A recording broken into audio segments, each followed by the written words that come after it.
Nintendo just committed a war crime. Gamers are losing it over the whopping $450 price tag of the Switch 2, claiming Nintendo is a greedy, evil corporation. Initially, I was outraged. Nintendo's console shouldn't be this close in price to the likes of a PS5 and an Xbox One. Before you grab your pitchforks and torches, let me explain why the price makes sense. Firstly, the Switch 2's hardware and specs may justify its price in itself. LCD with 1080p resolution, 120Hz refresh rate, HDR support, 256GB of storage compared to the original Switch's 32GB of storage, micro express SD, which means it's gonna be fast, 4K 60fps when docked. We finally won't have FPS drops in Korra Forest.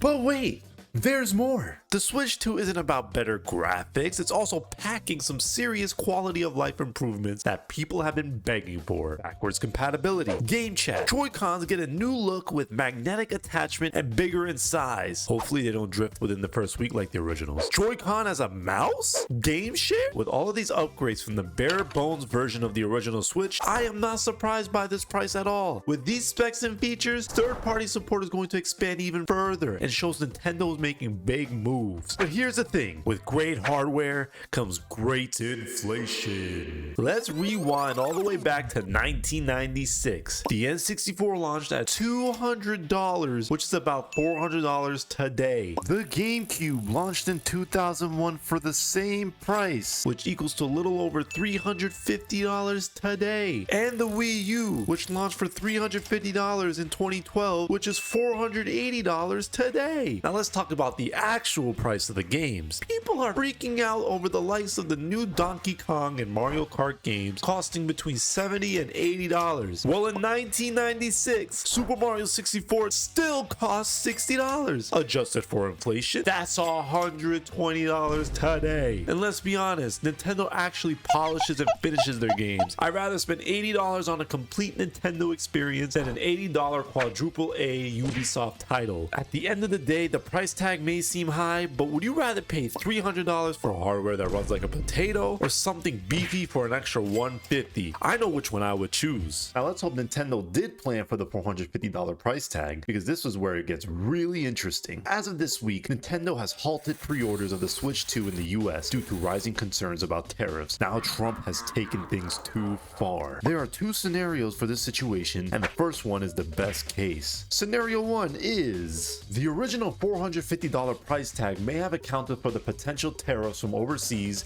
and overseas manufacturers. So instead of launching into chaos, they're pausing and recalculating their decision. This tells me this was not only about greed, but the potential of economic turmoil. Scenario 2 is Nintendo may have been caught off with the 46% tariffs imposed on Vietnam and the 49% tariffs imposed on Cambodia. If this is the case, the Nintendo Switch can go up to a whopping $630 and physical copies of games go up to a whopping $110. Now the $450 original price tag don't look too bad now, ain't it? Listen, I'm not condoning price hikes, but with the cost of game development, the tariffs, the beefy hardware, and the upgrades, the $450 price tag seems fair. However, if these tariffs do hit and that $630 price tag is real and that $110 price tag for physical copies of games are real, then we might be kind of having a problem here. You won't be seeing me buying a Switch 2 anytime soon. So what do you think?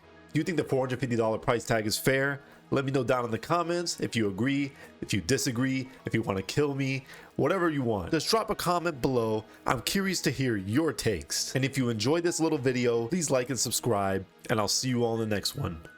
Peace.